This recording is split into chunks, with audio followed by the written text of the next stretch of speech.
Hello बच्चों, कैसे हो आप लोग। कुछ प्रॉब्लम की वजह से कुछ दिन वीडियो नहीं डाल पा रहे थे, ठीक ना।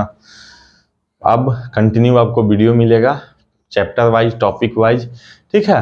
तो आज हम लोग शुरू करने वाले हैं बच्चों वेक्टर, ठीक ना। तो वेक्टर, सबसे पहले वेक्टर के बारे में आप लोग नाम सुने ही होंगे, क्लास 10th पास कर गए हैं तो नाम तो जानते होंगे कि वेक्टर और स्केलर, सदिश और अदिश क्या होता है।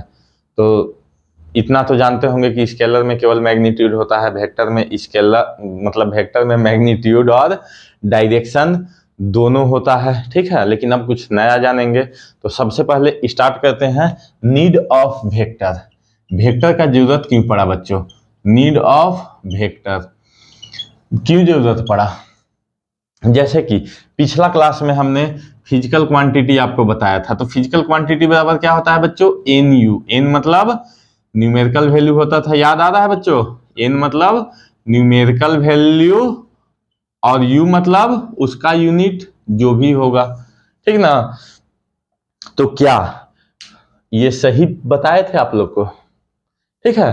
क्योंकि वेक्टर में जब हम वेक्टर पढ़ेंगे तो वेक्टर में तो डायरेक्शन का भी बात होगा।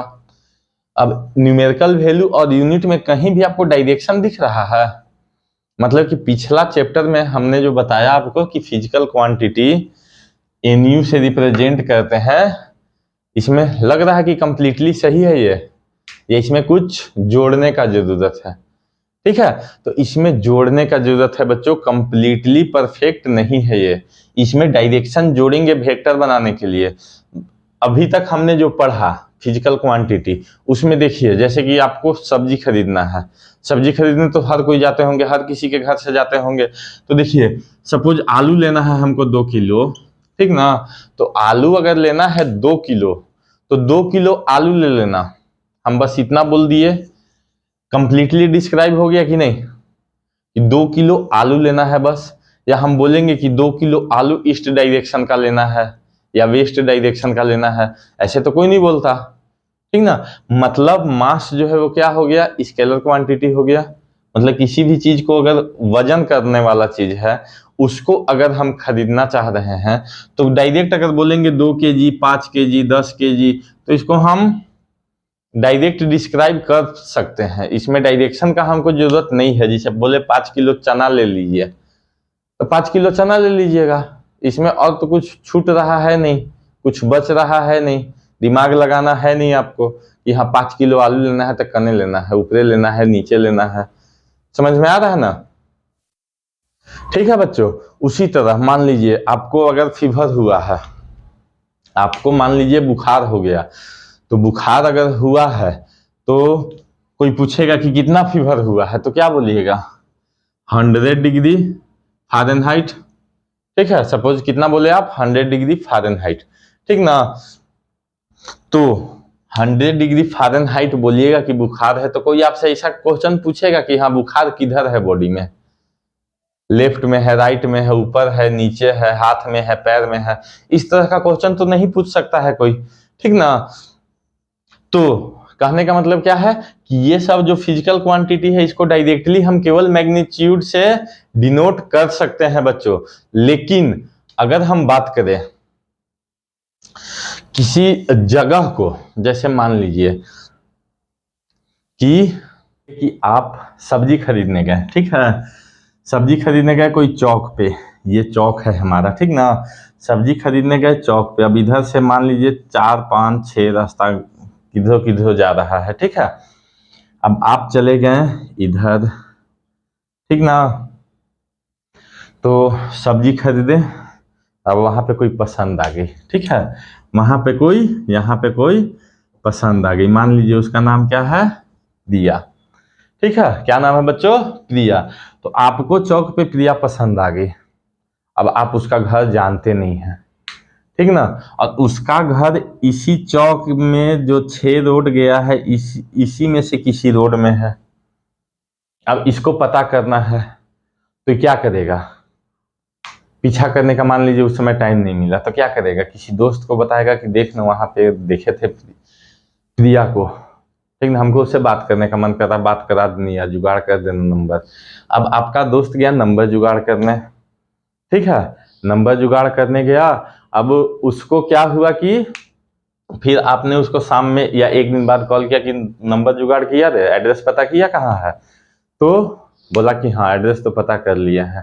ठीक है, तो ये जो चौक है ना, चौक के पास से लगभग 200 कदम आगे है उसका घर। ठीक है, चौक से 200 कदम आगे है उसका घर। इतना बोल बोल के फोन काट दिया वो। अब आपको उसका घर ढूंढना है। ठीक है, तो आप इस डायरेक्शन में जाएंगे, इस डायरेक्शन में जाएंगे, इस डायरेक्शन में, इस डायरेक्शन में, इस डायरेक्शन में, या इसी डायरेक्शन में जाएंगे। किस डायरेक्शन में उसका घर मिलेगा? गारंटी है कि इसी डायरेक्शन में होगा। मान लीजिए हम इधर से जा रहे हैं तो गारंटी है एग्जैक्ट बता पाया वो कि हाँ चौक से किस रास्ते में कितना डिस्टेंस पे है? नहीं बताया। बस क्या बताया कि यहाँ से इतना डिस्टेंस पे है, मतलब मैग्नीट्यूड तो बता दिया लेकिन डायरेक्शन नहीं बता पाया। तो अगर डायरेक्शन नहीं बता पाया तो क्या आप आसानी से ढूंढ पाएंगे प्रिया को? आसानी से ढूंढ सकते हैं उसको? नहीं। फिर आप उसको फोन लगाएंगे। मान लीजिए आप गए एक दिन इस रोड में घूम लिए, दूसरे दिन गए इस रोड में घूम लिए, तीसरे दिन गए इस रोड में घूम लिए, इधर पते नहीं चल रहा है। ठीक ना, तो जब पता चल नहीं रहा है तो कितना दिन घूमते रहिएगा? 2-3 दिन घूमे, फिर उसको फोन लगाएं कि एग्जैक्ट लोकेशन बताओ। ठीक है, तो फिर वो बताया कि यहाँ से इस वाले रास्ते में जाना, 10 घर के बाद 11वां घर राइट साइड में, 11वां घर उसी का है। समझ में आ रहा? तो डायरेक्शन का जरूरत है कि नहीं?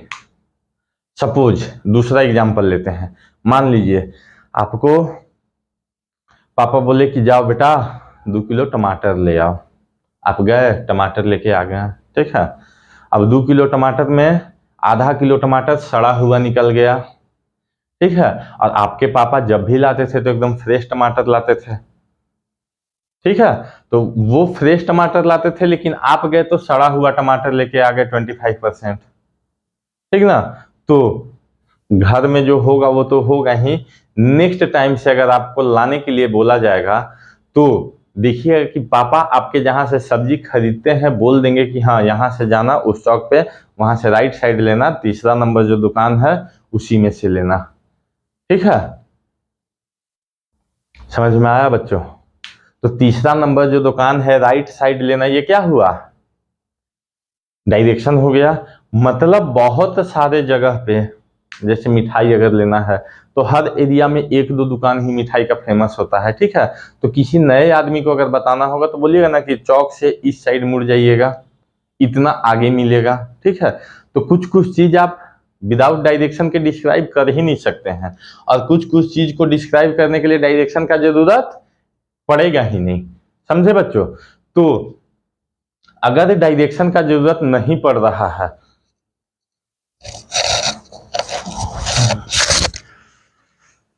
अगर डायरेक्शन का जरूरत नहीं पड़ रहा है बच्चों, तो वैसे चीजों को क्या बोलेंगे हम? मैग्नीट्यूड। सॉरी, डायरेक्शन का जरूरत अगर नहीं पड़ रहा है बच्चों तो वैसे चीजों को हम बोलेंगे स्केलर, और अगर डायरेक्शन का जरूरत पड़ रहा है तो उसको क्या बोलेंगे?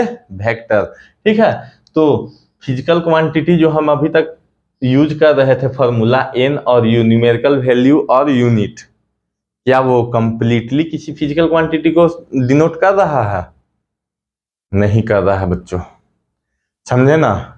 अब इसमें क्या ऐड होगा? डायरेक्शन भी ऐड होगा। तो न्यूमेरिकल वैल्यू, यूनिट और डायरेक्शन मिला देंगे तो फिजिकल क्वांटिटी परफेक्ट हो जाएगा। अभी तक परफेक्ट नहीं है फिजिकल क्वांटिटी। समझे बच्चों? तो चलिए देख लेते हैं कि, उम्मीद है कि आप लोग को समझ में आया होगा कि वेक्टर मतलब वेक्टर का जरूरत क्यों है। ठीक ना, जैसे हमको फोर्स लगाना है, एक नॉर्मल सा एग्जांपल समझिए। हमको किसी चीज को फेंकना है। ठीक है, हम मान लीजिए इधर हैं, आप इधर हैं। ठीक है, दोनों का डायरेक्शन अपोजिट है। तो डायरेक्शन अगर अपोजिट है और हम लोग बॉल से खेल रहे हैं, ठीक है, तो पता होना चाहिए ना कि कितना डिस्टेंस पे है, तो कितना जोर से मारेंगे तो उसके पास बॉल पहुंचेगा। या मान लीजिए कैचा कैची खेल रहे हैं, ठीक है, तो कितना जोर से ऊपर फेंकेंगे तो कितना डिस्टेंस पे गिरेगा, या कितना एंगल पे फेंकेंगे तो कितना डिस्टेंस पे गिरेगा, वो समझ में आ रहा है। तो उसके लिए किसका जरूरत है, वेक्टर का जरूरत है, और उसको बिना डायरेक्शन का, मान लीजिए हम लोग इधर उधर खेल रहे हैं कैचा कैची, तो उधर नहीं ना फेंकेंगे, हम उसके पास फेंकेंगे, वो मेरे पास फेंकेगा, ठीक है। नहीं तो ऐसा तो नहीं है कि हम उधर फेंकेंगे वो उधर फेंकेगा और कैच करेंगे, समझ में आ रहा है। मतलब कि अगर फोर्स लगा रहे हैं किसी भी ऑब्जेक्ट पर तो किस डायरेक्शन में लगाएंगे, रिजल्ट के लिए हम जो फोर्स लगा रहे हैं वो किस डायरेक्शन में लगाएंगे, इंपॉर्टेंट चीज है। मतलब बिना डायरेक्शन का हम फोर्स भी अप्लाई करेंगे तो यूजलेस हो जाएगा, समझे। हम मान लीजिए अगर क्रिकेट खेल रहे हैं, क्रिकेट अगर खेल रहे हैं तो बहुत ताकत लगाएं, बहुत ताकत लगा के हम तीनों विकेट उखाड़ के बैट से ऐसा मारे कि तीनों विकेट उड़ के चला गया स्टेडियम के बाहर, तो आउट ही होंगे ना। मतलब डायरेक्शन जो है, और जितना ताकत मान लीजिए क्रिकेट खेलने में हम आगे लगा रहे हैं, तो उससे ज्यादा ताकत पीछे लगा दिए, क्या होगा, आउट हो जाएंगे, विकेट में लग जाएगा बैट हमारा, ठीक है। तो फोर्स लगाने के लिए डायरेक्शन जरूरी है बच्चों, कि किस डायरेक्शन में हम फोर्स लगा रहे हैं, कितना फोर्स लगाएंगे कि वहां पहुंचेगा, उससे कम लगाएंगे नहीं पहुंचेगा, समझ में आया। तो डायरेक्शन जरूरी है, कौन कौन से केस में जरूरी है, उम्मीद है समझ में आया होगा, ठीक है। चलिए अब देखते हैं वेक्टर और स्केलर में डिफरेंस, ठीक ना, कि स्केलर होता क्या है और वेक्टर होता क्या है बच्चों। Scalar vector,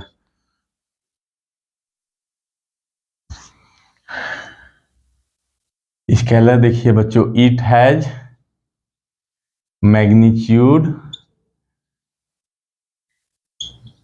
only, it has magnitude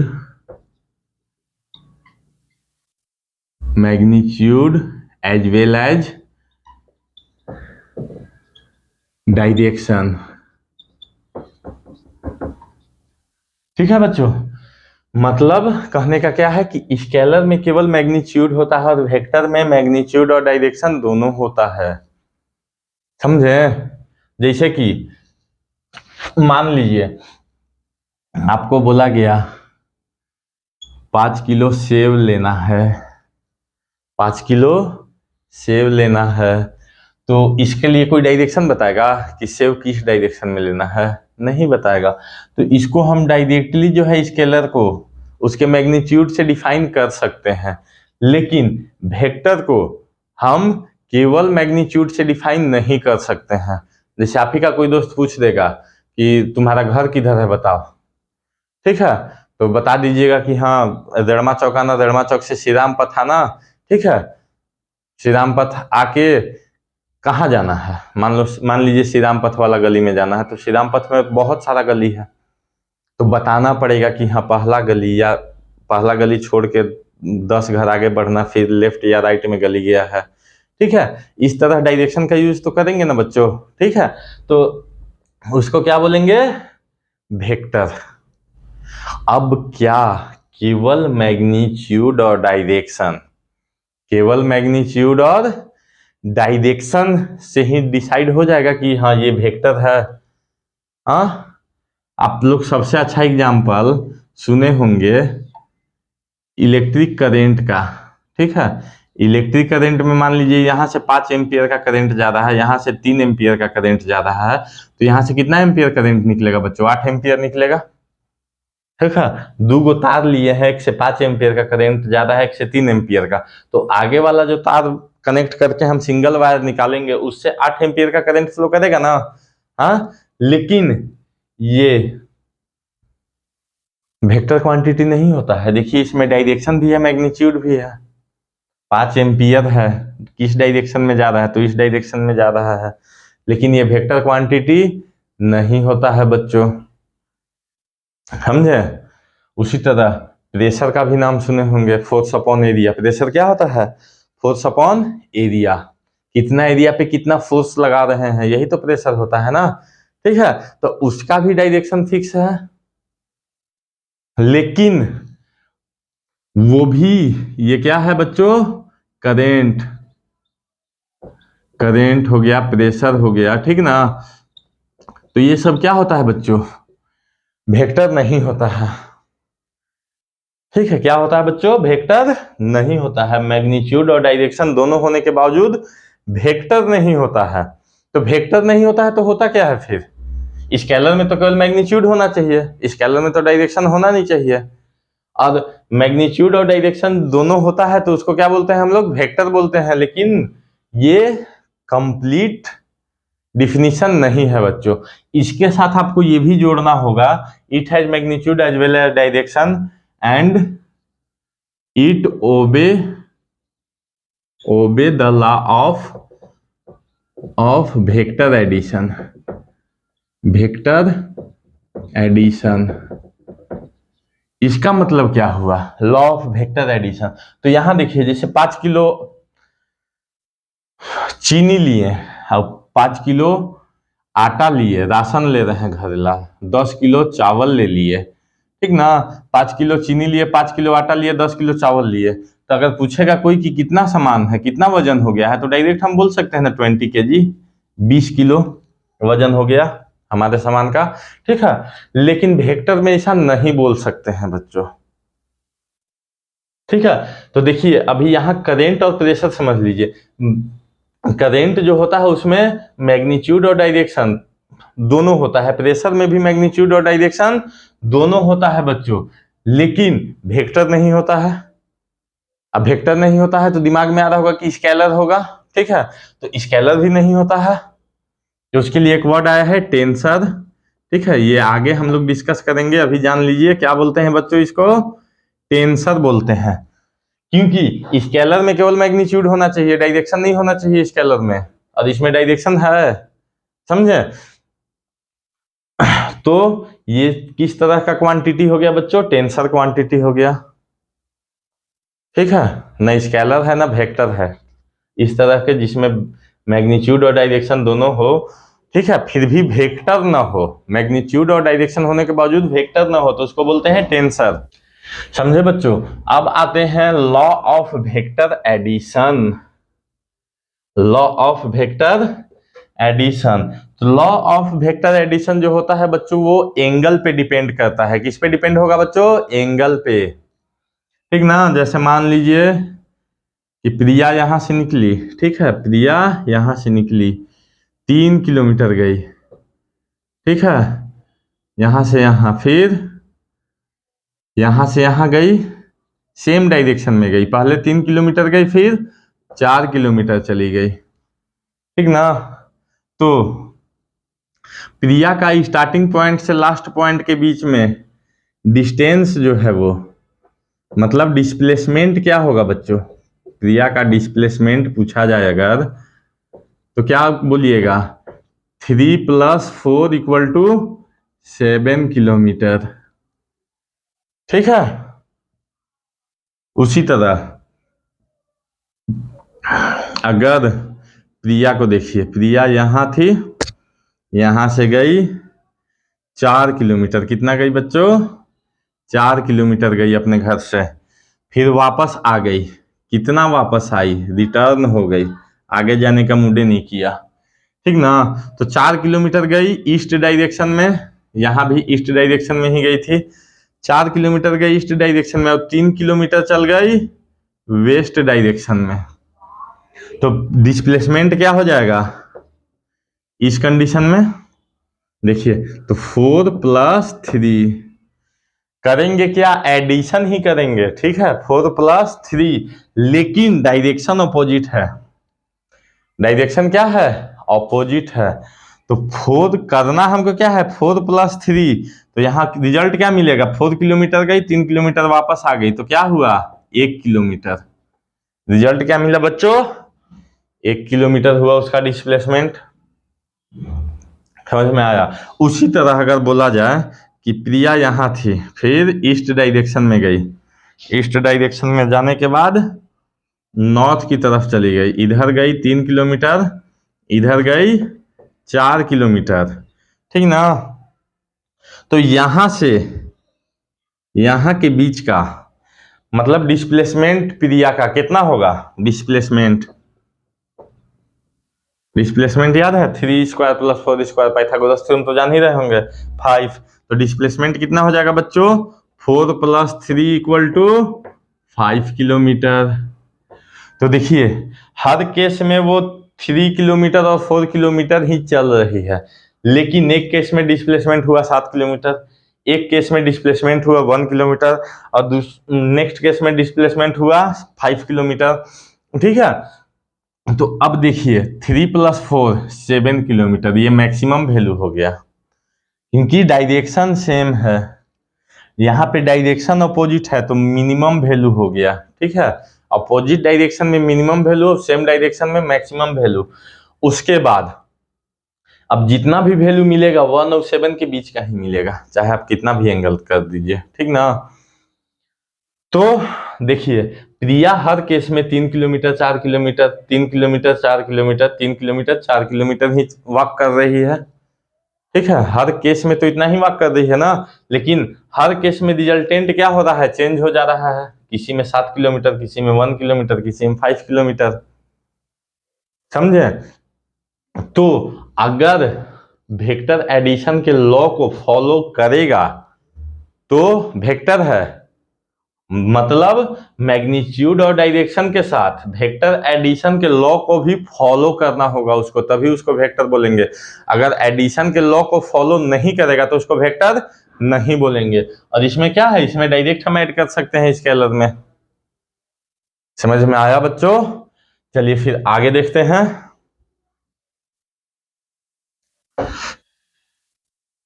scalar can be added, scalar can be added or subtracted according to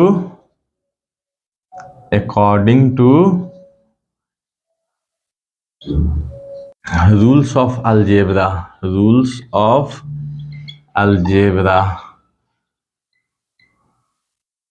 ये दूसरा पॉइंट हो गया, ये पहला पॉइंट था।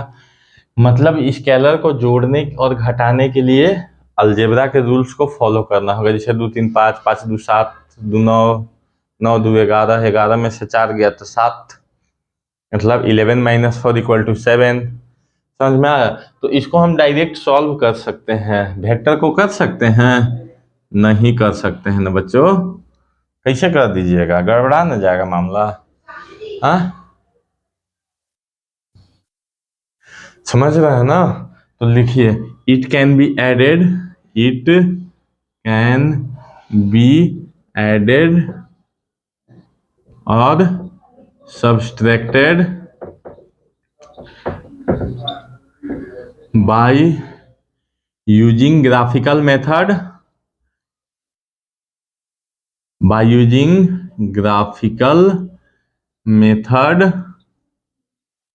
और वेक्टर अलजेब्रा।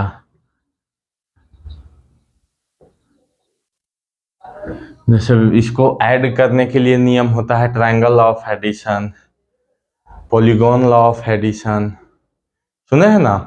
तो उस तरह से इसको ऐड किया जाएगा। नॉर्मली 3 to 5 वेक्टर में 3 to 5 भी हो सकता है, 3 to 1 भी हो सकता है। 1 के 5 में 1 और 5 के बीच में 1.5 2, 2.5 3, 3.5 4, 4.5 कुछ भी हो सकता है। मतलब 1 और 4 को ऐड करेंगे तो 5 भी हो सकता है, 1 भी हो सकता है। समझ में आया? और 1 और 5 के बीच में कुछ भी हो सकता है, कोई भी नंबर आ सकता है। कोई गारंटी नहीं है इसका कि कितना आएगा, वो डिपेंड करेगा एंगल पे बच्चों। ठीक है, अब चलिए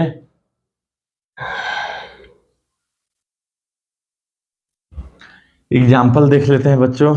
एग्जाम्पल मास, टेम्परेचर, वॉल्यूम, ETC। ठीक है, जैसे किसी चीज का वॉल्यूम भी फाइंड करना हो ना, तो वॉल्यूम में कोई नहीं पूछेगा कि किस डायरेक्शन में है। ठीक ना? मतलब कहने का क्या है कि अगर वॉल्यूम फाइंड कर रहे हैं क्यूब का, क्यूबॉइड का, तो किस डायरेक्शन में है, उसका कोई डायरेक्शन थोड़ी होता है, ठीक है, उसमें केवल और केवल मैग्नीट्यूड होता है।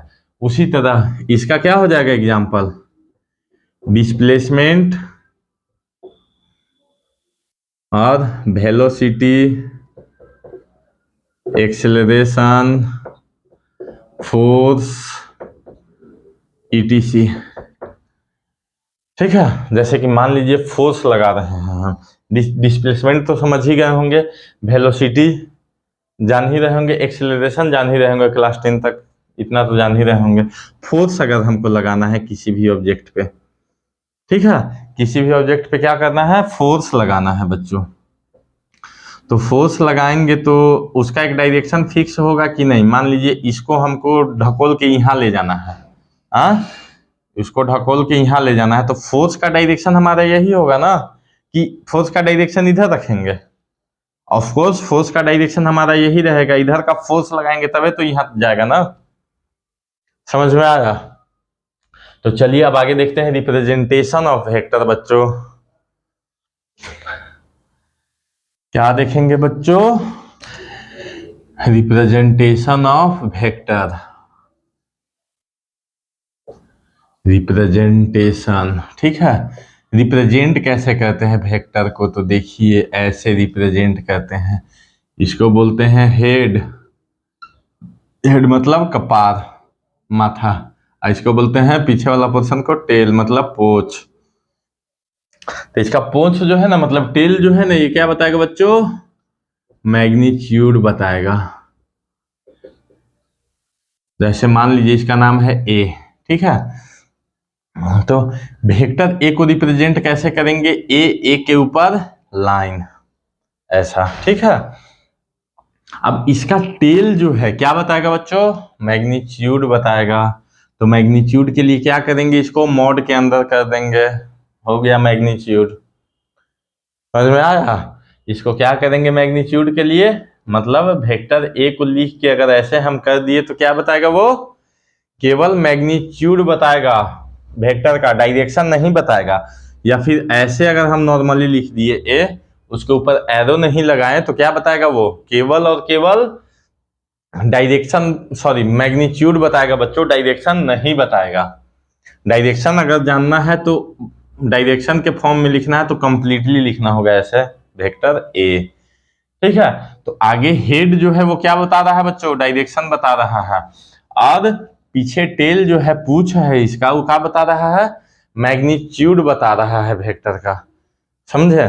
जैसे कि मान लीजिए कि हम 20 किलोमीटर प्रति घंटा के स्पीड से चल रहे हैं, ठीक है, तो किस डायरेक्शन में चल रहे हैं, तो मान लीजिए ऐसे रिप्रेजेंट किए इसको, हम 20 किलोमीटर पर आवर को रिप्रेजेंट ऐसे किए, तो 20 किलोमीटर पर आवर की स्पीड से मान लीजिए ईस्ट डायरेक्शन में चल रहे हैं, ठीक ना।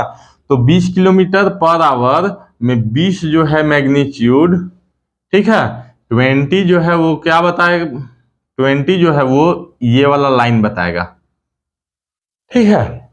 अब ग्राफिकली अगर रिप्रेजेंट करना है, तो ग्राफिकली रिप्रेजेंट करना है तो ग्राफ में देखिएगा हम लोग यूनिट मानते हैं, क्योंकि नॉर्मल आप जो स्केल रखे होंगे लाइन खींचे वाला, तो उसमें क्या रहता है, सेंटीमीटर में वैल्यू रहता है, किलोमीटर पर आवर में तो नहीं रहता है, सेंटीमीटर में ही रहता है ना। तो मान लेंगे कि 1 centimetre equal to 10 kilometre per hour, 10 kilometre per hour, तो 2 सेंटीमीटर का लाइन खींच देंगे, 20 किलोमीटर पर आवर मिल गया हमको। समझ में आया? तो बस ध्यान में ये रखना है कि पीछे वाला जो है वो क्या बताएगा बच्चों, मैग्नीट्यूड बताएगा, और एरो जो है वो क्या बताएगा बच्चों, एरो क्या बताएगा, डायरेक्शन बताएगा। समझे? ठीक है बच्चों,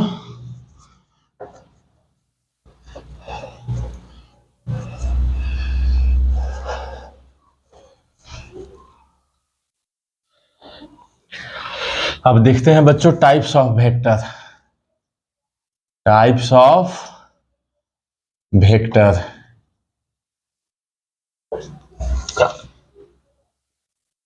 तो वेक्टर तो बहुत तरह के होते हैं बच्चों, उनमें से कुछ कुछ हम लोग थोड़ा डिस्कस कर लेते हैं, ठीक ना। चलिए देखिए, सबसे पहले लिखते हैं हम लोग पोजीशन वेक्टर। पोजीशन वेक्टर तो ऐसा वेक्टर जिसका यूज हम लोग करें पोजीशन बताने के लिए। जैसे कि देखिए, यह है ना एक्स एक्सिस वाई एक्सिस। तो अगर कोई ऑब्जेक्ट यहाँ रखा हुआ है तो यहाँ से इस लाइन को मिला दीजिए। अब किसी भी ऑब्जेक्ट का पोजीशन हम बताएंगे तो ओरिजिन से ही बताएंगे ना। तो ये पॉइंट मान लीजिए P है, तो P का पोजीशन अगर हमको बताना है तो क्या बताएंगे, एक्स वाई ऐसे ही बताते हैं ना। समझ में आया? क्या बताएंगे बच्चों, एक्स वाई बताएंगे इसी फॉर्मेट में। समझ में आया? तो पोजीशन वेक्टर क्या होता है बच्चों, a vector drawn from origin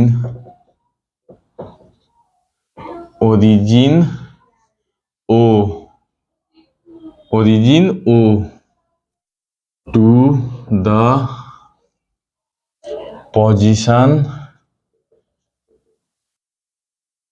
P of the particle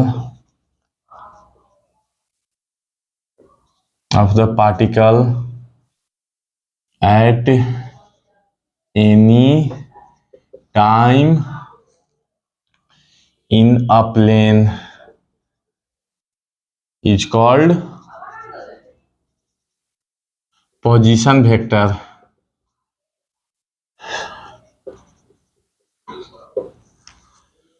समझे बच्चों? ओरिजिन से अगर किसी भी पॉइंट का पोजीशन बता रहे हैं किसी प्लेन में तो उसको हम लोग क्या बोलेंगे, पोजीशन वेक्टर बोलेंगे बच्चों। तो देखो बच्चों, पोजीशन वेक्टर दो चीज बताता है हमको, ठीक ना। पोजीशन वेक्टर दो चीज बताता है। सबसे पहले क्या बताता है कि ओरिजिन से किस डायरेक्शन में है, और दूसरा चीज क्या बताता है कि ओरिजिन से कितना डिस्टेंस पे है, ठीक है। जैसे पिछला वीडियो देखिएगा काइनेमेटिक्स का, एक स्टार्टिंग वीडियो बनाए थे, उसमें हम फ्रेम ऑफ रेफरेंस का जिक्र किए थे ना। तो फ्रेम ऑफ रेफरेंस से किस डायरेक्शन में है और कितना डिस्टेंस पे है, ये हमको पोजीशन वेक्टर बताता है बच्चों, ठीक ना। जैसे यहाँ से यहाँ का मैग्नीट्यूड तो हम फाइंड कर सकते हैं ना, स्केल मेजरमेंट मान लीजिए कुछ भी लिए रहे तो स्केल से माप सकते हैं ना। मान लीजिए स्केल में मेजरमेंट लिए हैं, सपोज हम वेलोसिटी का बात कर रहे हैं, तो अगर हम मान लीजिए कि 100 किलोमीटर पर आवर का स्पीड का हम बना रहे हैं, ठीक है, टुवर्ड्स नॉर्थ ईस्ट, ठीक है। तो नॉर्थ ईस्ट में 100 किलोमीटर पर आवर की स्पीड से जा रहा है। यहाँ से यहाँ मान लीजिए कि 10 सेंटीमीटर है यहाँ से यहाँ का डिस्टेंस, तो स्केल में हम यही मेजर करेंगे ना कि 1 centimetre equal to 10 kilometre per our.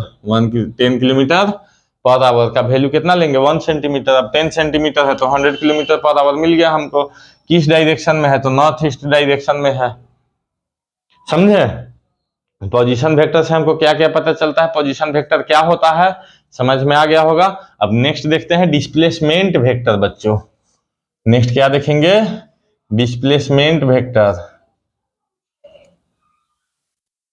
Displacement vector बच्चों, तो मान लीजिए पॉइंट P पे है ऑब्जेक्ट, ठीक है। कहाँ है, पॉइंट P पे है object.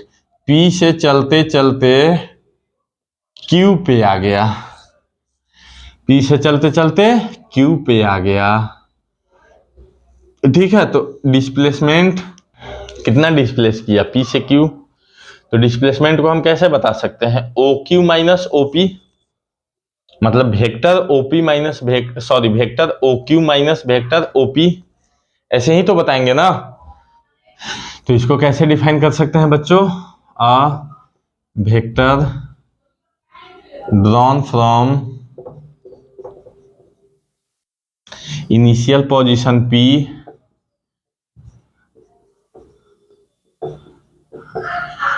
To initial position P to final position Q of the moving particle in some time interval is called displacement vector।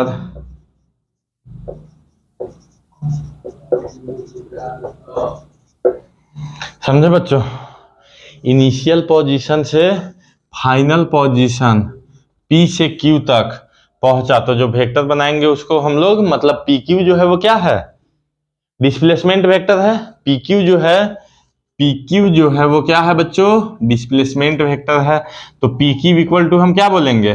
PQ equal to vector O से Q माइनस O से P। ठीक है, तो displacement vector हमको क्या बताएगा बच्चों? कि ऑब्जेक्ट कितना डिस्प्लेस हुआ है अपने पोजीशन से, कितना आगे बढ़ा है अपने पोजीशन से, कितना दूर गया है। समझे ना? इसके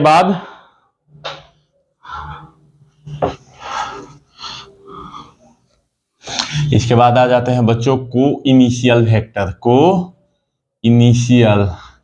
हम केवल नाम लिख रहे हैं, वेक्टर आप लोग जोड़ते जाइएगा, नोट्स बनाइएगा तो ठीक ना। तो को इनिशियल क्या होता है बच्चों? अगर दो वेक्टर है, दोनों वेक्टर का स्टार्टिंग पॉइंट सेम है, दो वेक्टर है x y, दो वेक्टर है मान लीजिए a और b, ठीक है। तो vector a and vector b दोनों को हम लोग क्या बोलेंगे बच्चों? को इनिशियल वेक्टर बोलेंगे, क्योंकि दोनों वेक्टर का स्टार्टिंग पॉइंट सेम है बच्चों। ठीक है, तो अगर मान लीजिए दो से ज्यादा भी हो सकता है, 3, तो क्या हो गया? C भी जो है वो वेक्टर C जो है वो को इनिशियल वेक्टर हो गया। मतलब स्टार्टिंग पॉइंट सेम है, मतलब स्टार्टिंग पॉइंट जो है ओरिजिन पे हो तीनों का।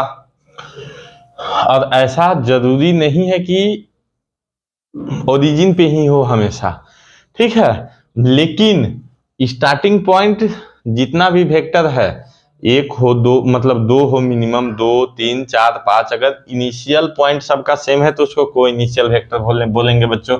नेक्स्ट देखिए, को टर्मिनस वेक्टर। तो देखिए बच्चों, कोई भी वेक्टर जिसका एंड पॉइंट सेम हो, ठीक है, मतलब सेम पॉइंट पे दोनों वेक्टर खत्म हो रहा हो। देखिए जैसे कि यहां से ये गया हेड, मतलब क्या है? हेड से हेड, जितना वेक्टर का हेड से हेड मिल रहा है, मान लीजिए ये है, यहां से वेक्टर बी है, अभी वेक्टर सी है, तो वेक्टर बी और वेक्टर सी को हम क्या बोलेंगे? को टर्मिनस वेक्टर बोलेंगे, क्योंकि दोनों का एंड पॉइंट हेड से हेड मिला। समझे? तो हेड से हेड जहां मिला उसको क्या बोलेंगे? को टर्मिनस वेक्टर बोलेंगे बच्चों, ठीक है। हेड से, देखिए हेड से अगर टेल मिल रहा है तो उसको को टर्मिनस नहीं बोलेंगे, हेड से हेड मिलेगा उसी को को टर्मिनस बोलेंगे। समझ में आया? चलिए नेक्स्ट देखते हैं, कोप्लानर या प्लेनर, जो मन है पढ़िए, कोप्लानर वेक्टर, ठीक है। तो सेम प्लेन में जो वेक्टर होगा बच्चों उसको कोप्लेनर बोलेंगे। सेम प्लेन में जो होगा बच्चों उसको क्या बोलेंगे? कोप्लेनर। तो देखिए दो वेक्टर अगर रहेगा तो दो वेक्टर तो हमेशा सेम प्लेन में रहेगा। चाहे देखिए जैसे ये दो वेक्टर है ना, तो इसको आप किसी भी तरह से करिए, ऐसे रखिए, ऐसे रखिए, ऐसे रखिए, ऐसे रखिए, ठीक है।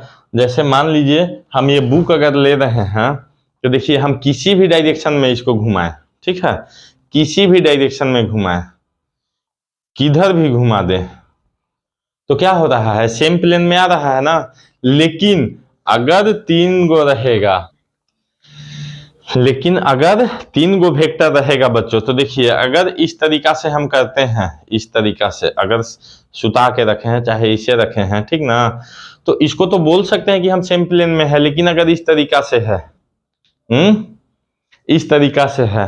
तो कोई भी दो वेक्टर तो सेम प्लेन में आ रहा है, तीसरा वेक्टर उस प्लेन में नहीं आ रहा है।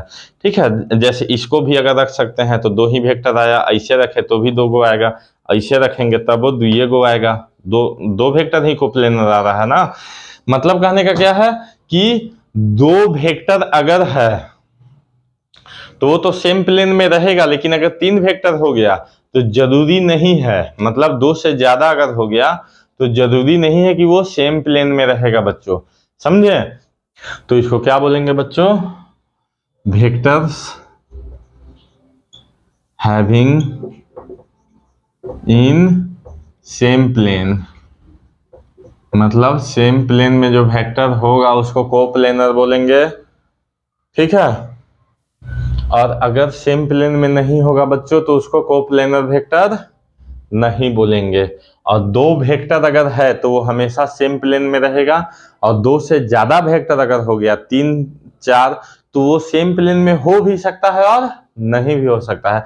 मतलब जरूरी नहीं है कि सेम प्लेन में होगा, अगर 3 वेक्टर है तो 4 वेक्टर है तो, ठीक ना। जैसे 3 वेक्टर अभी हम आपको दिखाए ना, मान लीजिए इस तरह का अरेंजमेंट है तो एक वेक्टर प्लेन से बाहर निकलेगा, इस तरह का अरेंजमेंट है तो सेम प्लेन में आ जाएगा। ठीक है, इस तरह का अरेंजमेंट है तो सेम प्लेन में आ जाएगा, समझे।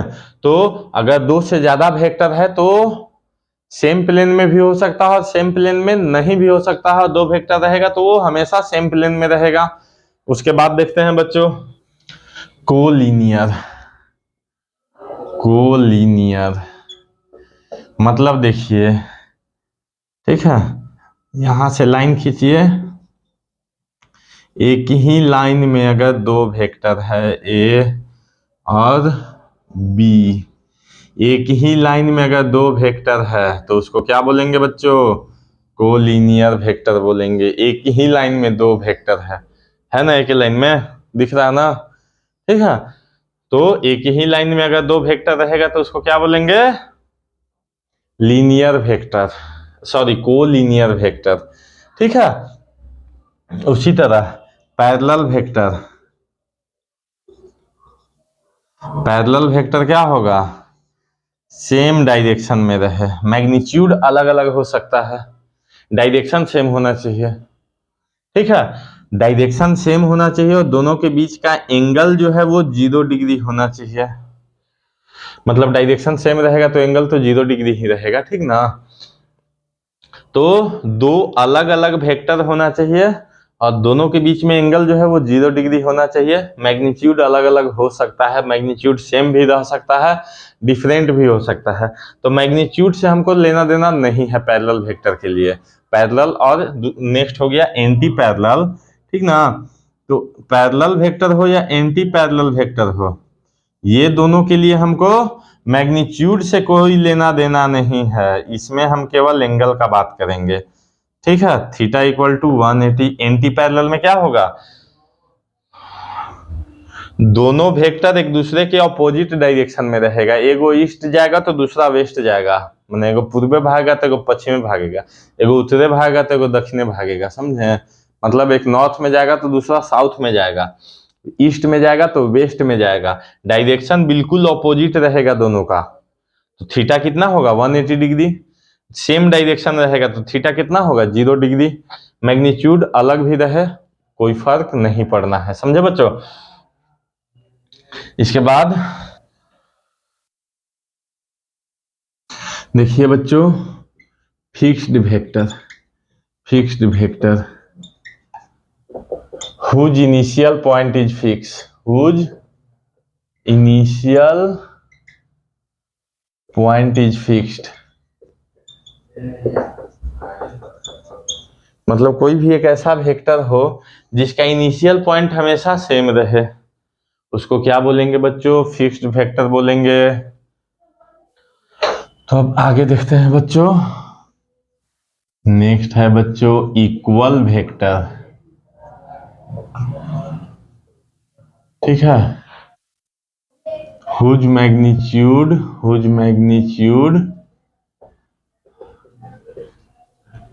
are equal and direction are are same of same unit.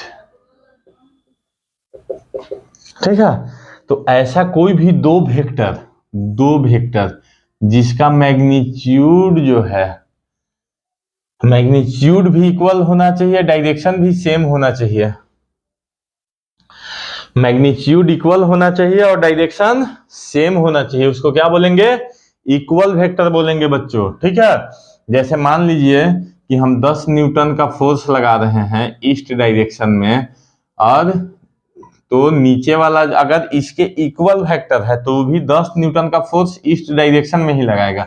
एक इधर लगा रहा है, दूसरा इधर लगा रहा है, दोनों का मैग्नीट्यूड सेम है, डायरेक्शन अपोजिट है, तो वो इक्वल वेक्टर नहीं बोलेंगे, अनइक्वल वेक्टर हो जाएगा वो। ठीक है, मतलब डायरेक्शन भी सेम होना चाहिए और मैग्नीट्यूड भी सेम होना चाहिए और यूनिट भी सेम होना चाहिए। मतलब ऐसा नहीं है कि देखिए 10 मीटर पर सेकेंड ईस्ट डायरेक्शन में है, अब ये 10 न्यूटन का फोर्स है ईस्ट डायरेक्शन में, तो दोनों इक्वल वेक्टर होगा? अनइक्वल वेक्टर हो जाएगा, समझे? तो कहने का मतलब क्या है कि दोनों जो है सेम टाइप का फिजिकल क्वांटिटी होना चाहिए। जैसे अगर वेलोसिटी का बात करेंगे तो वेलोसिटी ही रहे, फोर्स का बात करेंगे तो दोनों फोर्स होना चाहिए। ऐसा नहीं है कि एक फोर्स कर देंगे एक वेलोसिटी कर देंगे, या एक वेलोसिटी कर देंगे और दूसरा डिस्प्लेसमेंट कर देंगे, इस तरह का केस नहीं होना चाहिए, समझे? तो जो दो फिजिकल क्वांटिटी रहेगा हमारे पास, दोनों फिजिकल क्वांटिटी सेम टाइप का होना चाहिए। फिर समझ में आया ना? सेम टाइप का रहेगा, सेम यूनिट रहेगा, डायरेक्शन सेम होना चाहिए और मैग्नीट्यूड भी सेम होना चाहिए। मतलब ये तीनों में केवल ये वाला हमारा इक्वल वेक्टर है, ये इक्वल वेक्टर नहीं है और ये भी इक्वल वेक्टर नहीं है बच्चों। तो इक्वल वेक्टर होने के लिए केवल मैग्नीट्यूड और डायरेक्शन सेम नहीं होना चाहिए, मैग्नीट्यूड और डायरेक्शन के साथ सेम फिजिकल क्वांटिटी भी होना चाहिए। नहीं तो एक जा रहा है 10 मीटर पर सेकेंड ईस्ट डायरेक्शन में, दूसरा 10 न्यूटन का फोर्स लगा रहा है ईस्ट डायरेक्शन में, तो देखिए 10 मैग्नीट्यूड सेम है दोनों का, 10 डायरेक्शन भी सेम है ईस्ट ईस्ट, तो क्या इक्वल वेक्टर हो जाएगा? नहीं होगा कभी भी, समझे बच्चों? चलिए आगे देखते हैं, जो कि सबसे ज्यादा इंपॉर्टेंट है, unit vector. Unit vector whose magnitude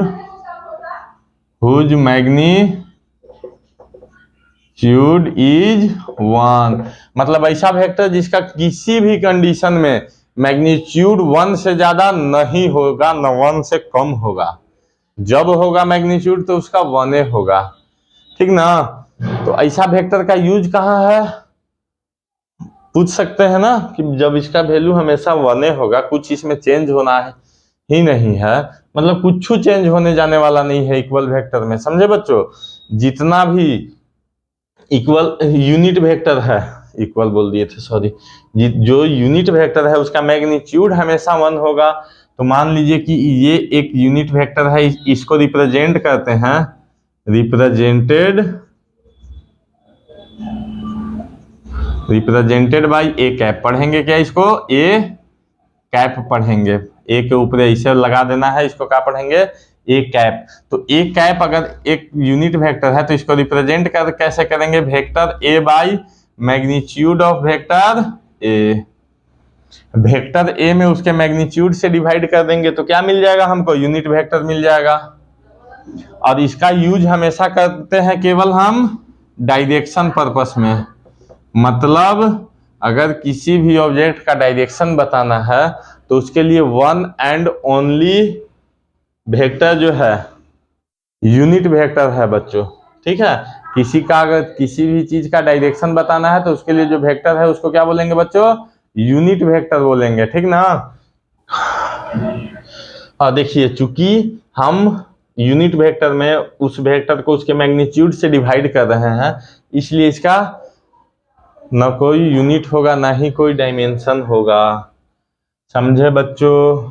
unit vector का नो यूनिट नाम भले यूनिट वेक्टर है लेकिन इसका यूनिट नहीं होगा, no unit and no dimension. इसका ना तो यूनिट होगा और ना ही डायमेंशन होगा। काहे कि वेक्टर से उसके मैग्नीट्यूड को हम डिवाइड कर दे रहे हैं ना, तो यूनिट यूनिट तो कट जाएगा ऊपर नीचे, तो इसका यूनिट डायमेंशन नहीं होगा कुछ भी। ठीक है, उसके बाद नेक्स्ट देख लेते हैं बच्चों, जीरो वेक्टर। तो जीरो वेक्टर कुछ नहीं होता है, समझे? एक जीरो मतलब जानिए रहे हैं, जीरो मतलब नथिंग। ठीक है, तो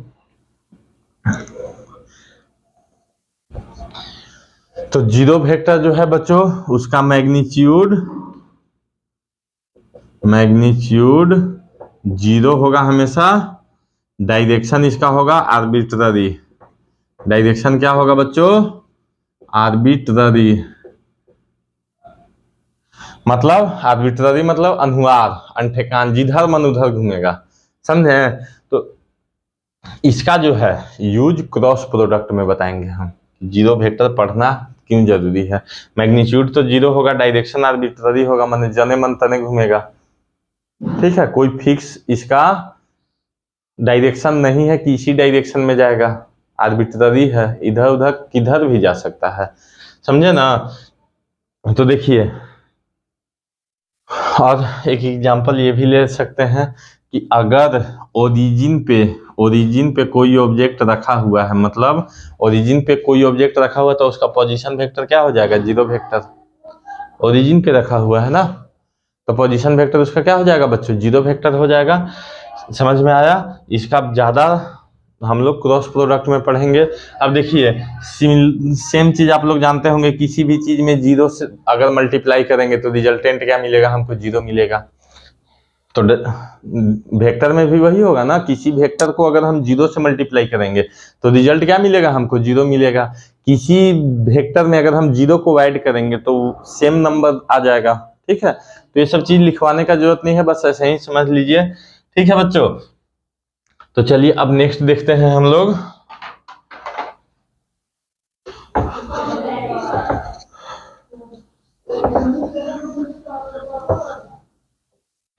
एंगल बिटवीन वेक्टर।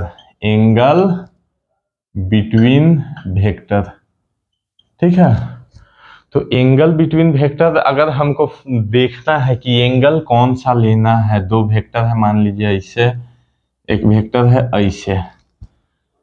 ठीक है, तो सबसे पहले तो नॉर्मल केस समझ लीजिए, एक वेक्टर है ऐसे ना, एक वेक्टर है ऐसे, ठीक ना? चाहे ऐसे ले लीजिए, ऐसा है एक वेक्टर, दूसरा वेक्टर है ऐसे। तो दोनों के बीच में अब ये दोनों लाइन मिलके कितना एंगल बना रहा है बच्चों? दो एंगल बना रहा है। एक इधर बना रहा है 90 डिग्री और इधर बना रहा है 270 डिग्री। ठीक है, तो दो वेक्टर, सबसे पहले ध्यान देना है कि दोनों वेक्टर को टेल से टेल को मिलाना है। किससे किसको मिलाना है बच्चों? टेल से टेल को मिलाना है।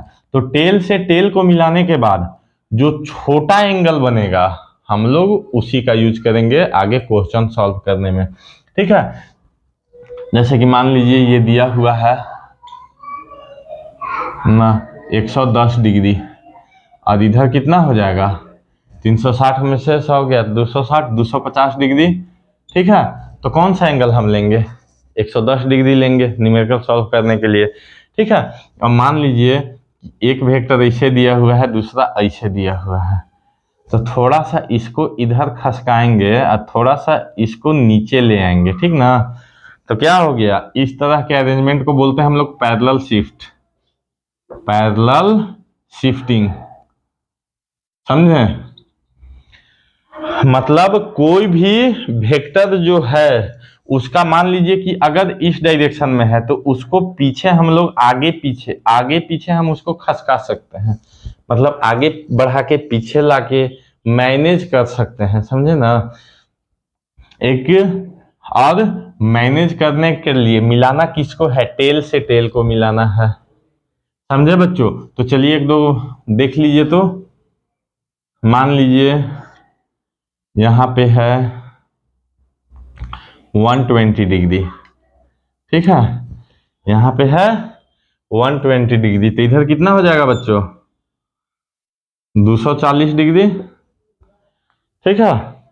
यहाँ पर 120 है तो इधर कितना हो जाएगा 240 डिग्री। तो इसका मान लीजिए नाम है वेक्टर ए, इसका नाम है वेक्टर बी। तो angle between A and B क्या होगा बच्चों? 120 डिग्री होगा क्या? ऐसा लग रहा है आपको? आप लोग को ऐसा लग रहा है क्या कि 120 डिग्री होगा? हम क्या बोले हैं कि टेल से टेल मिलाना है। किसको मिलाना है? पोच से पोच बांध देना है, समझे ना? पोच में पोच मिला के टेल से टेल सटाना है। तो यहाँ देखिए, यहाँ हेड इसके टेल से मिला हुआ है, तो इसको हम क्या करेंगे? पैरेलल शिफ्ट करेंगे बच्चों। तो पैरेलल शिफ्ट किए तो वेक्टर ए हो गया। अब यहाँ 120 डिग्री है तो यहाँ कितना 60 कितना हो जाएगा? 60 डिग्री होगा, ठीक ना? सम एंगल सम प्रॉपर्टी, ठीक है। तो 120 टोटल 180 होना चाहिए, तो 60 डिग्री हो गया। मतलब एंगल ए और बी के बीच में कितना डिग्री का एंगल बन रहा है बच्चों? 60 डिग्री का एंगल बन रहा है, समझे ना? तो पैरेलल शिफ्टिंग किसको बोलेंगे? समझ में आया। और एंगल कैसे लेना है समझ में आया। और एक दो क्वेश्चन दे रहे हैं, बना के कमेंट कीजिएगा, ठीक है।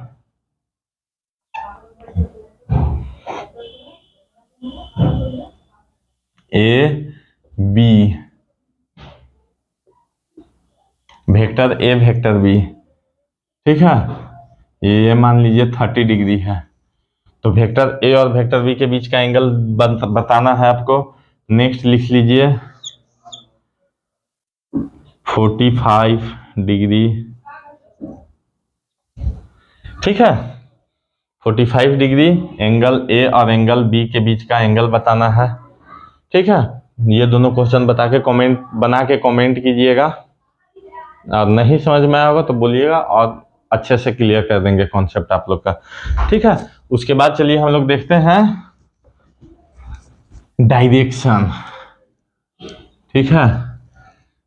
इधर राइट, ईस्ट, लेफ्ट, वेस्ट, ऊपर नॉर्थ, नीचे साउथ, तो सब लोग जानते ही होंगे, ठीक है। अब देखिए पूरब पश्चिम, ऊपरे उत्तर, नीचे दक्षिण। तो अब देखिए अगर एग्जैक्ट इससे 45 डिग्री है तो इसको बोलेंगे नॉर्थ ईस्ट। अगेन इधर 45 डिग्री है तो क्या बोलेंगे? North west. अगेन 45 डिग्री है तो साउथ वेस्ट। अगेन 45 डिग्री है तो साउथ ईस्ट बोलेंगे बच्चों, ठीक है। सब 45 पे होना चाहिए।